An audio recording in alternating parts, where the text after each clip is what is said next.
Deep beneath the rolling hills of Kentucky, there's a world hidden from the sun, a place of eternal twilight and silence. This is Mammoth Cave, the largest known cave system on Earth. Over 400 miles of twisting, turning tunnels have been mapped, with countless more still undiscovered. Passages so deep that natural light has never once touched them. Millions of people visit every year, marveling at its sheer scale and otherworldly beauty. But what the official tours won't tell you, what they can't tell you, is the dark truth hidden within these ancient stone walls. This isn't just a cave, it's a tomb, and the spirits trapped inside are still waiting for you in the dark.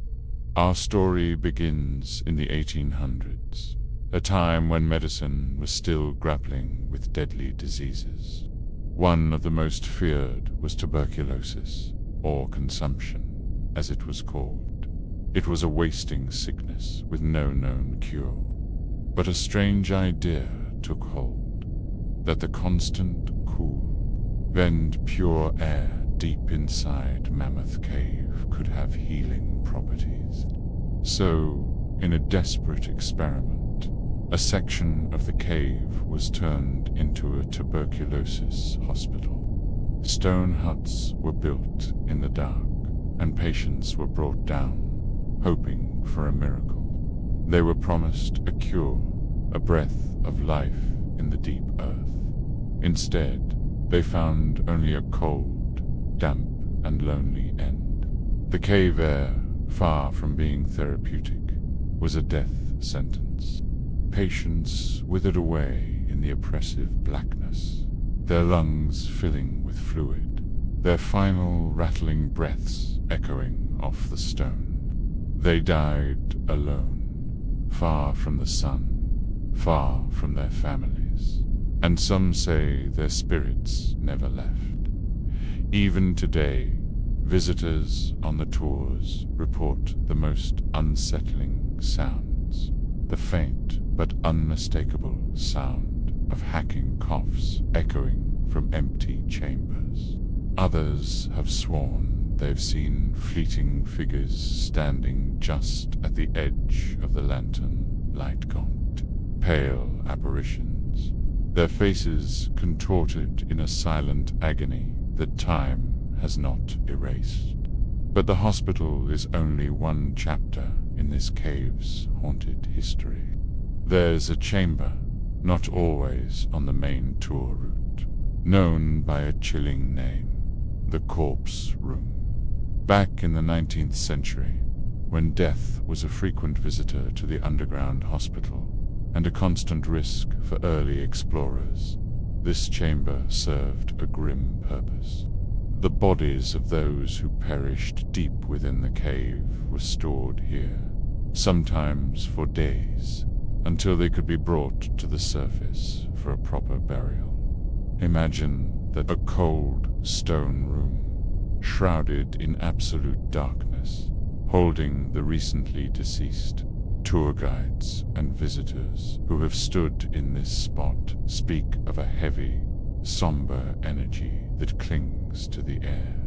They say if you stand perfectly still and just listen, really listen, you can hear them, faint whispers, like prayers being murmured by the dead, a soft, sibilant sound that seems to come from the walls themselves. But what's truly terrifying is when the whispers become clear, when they start to form words.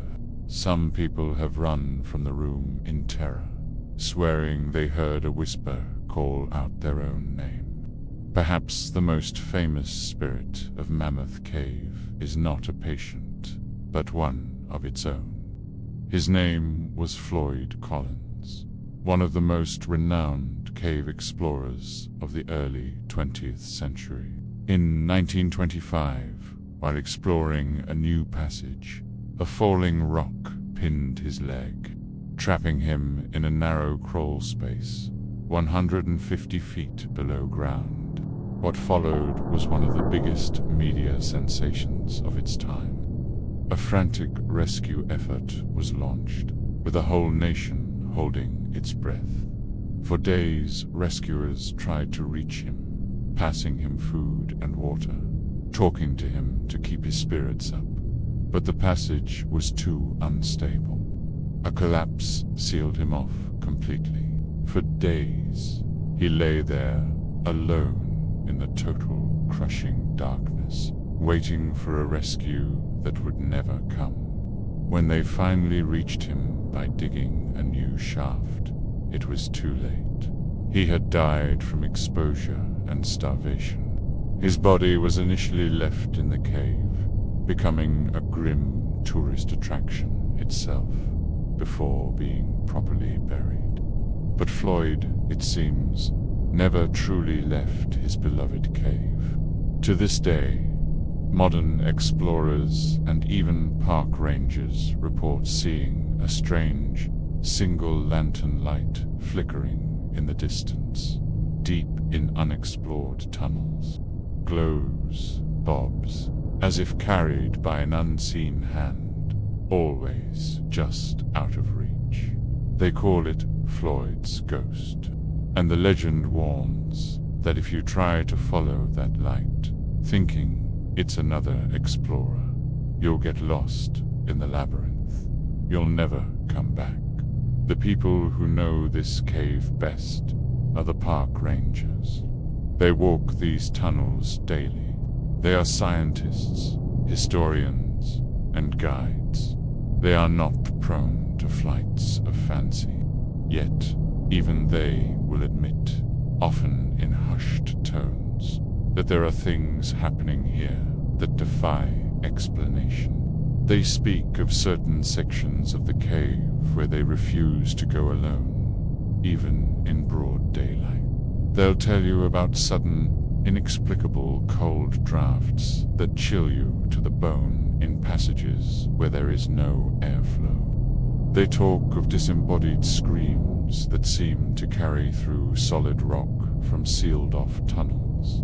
More than one ranger has felt a sudden, distinct touch on their shoulder, only to spin around and find absolutely no one there.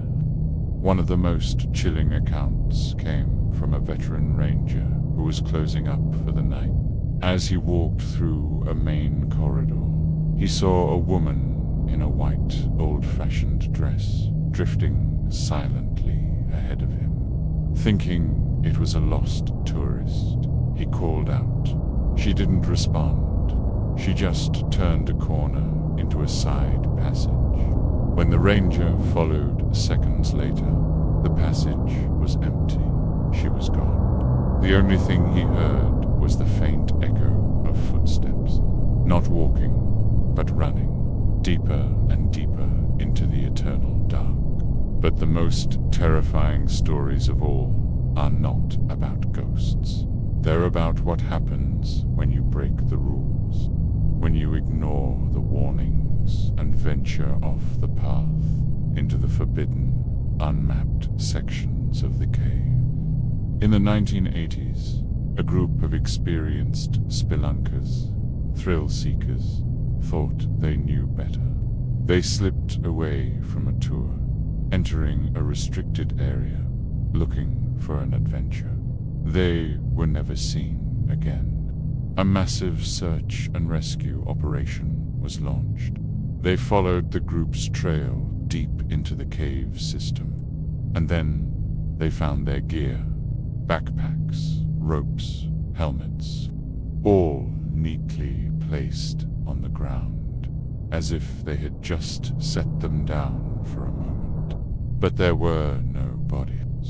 No signs of a struggle, no trace of the spelunkers at all. It was as if the cave itself had simply swallowed them whole. The search was eventually called off, their fate becoming one of Mammoth Cave's most enduring and chilling mysteries. The local legends have an explanation. They whisper that the cave isn't just rock and minerals. They say it's alive, that the walls can shift, the tunnels can breathe, and the spirits inside aren't really trapped at all. They are guardians, or maybe they are lures, waiting patiently for new visitors to stray from the light, to step into the dark where no one can possibly hear you scream. So, if you ever find yourself walking the lamplit paths of Mammoth Cave, remember these stories. Enjoy the beauty, but respect the darkness that surrounds it. Guides will warn you not to linger too far behind the group. They'll tell you not to stop and listen in the silent places for too long. They'll tell you not to answer if you hear a whisper in the dark. And above all, if you're in the back of the group and you see a lone lantern flickering far ahead in a passage where the tour isn't going, turn round. Don't follow it, because it's not leading you to safety. It's leading you deeper. Mammoth Cave is so much more than stone. It's a graveyard, a beautiful, silent, and hungry labyrinth of lost souls. And if you dare to test its boundaries, the cave might just decide to never let you leave. Thank you so much for joining me on this journey into the darkness. If you enjoy tales of the strange and unexplained, be sure to hit that like button and subscribe to the channel. Let me know in the comments if you've ever had a spooky experience in a cave. Stay curious and stay safe.